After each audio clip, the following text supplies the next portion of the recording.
Have you ever wondered what it would be like to meet a real dragon? Mom had tucked him in, kissed him goodnight, and turned off the lights.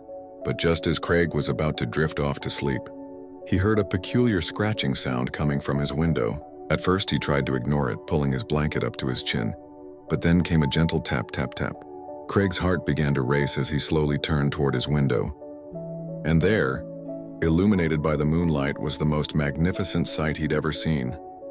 A baby dragon, no bigger than his pet cat, with shimmering purple scales and friendly golden eyes.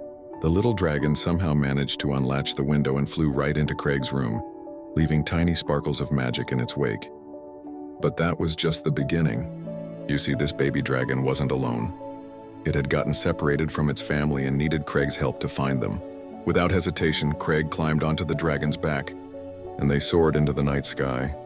The city below looked like a sea of twinkling stars as they flew higher and higher. The cool night air rushed past them as they searched for the dragon family. They flew over forests and mountains, through clouds that felt like cotton candy, and past sleeping birds in their nests.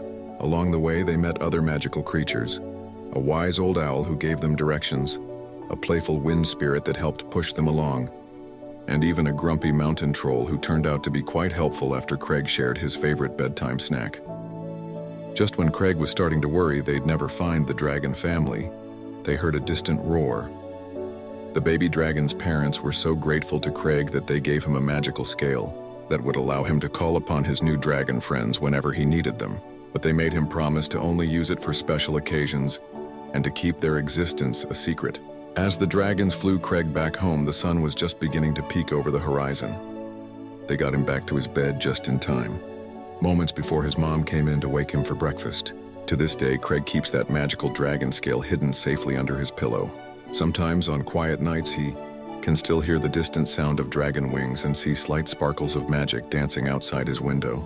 And while some might say it was all just a dream, Craig knows better.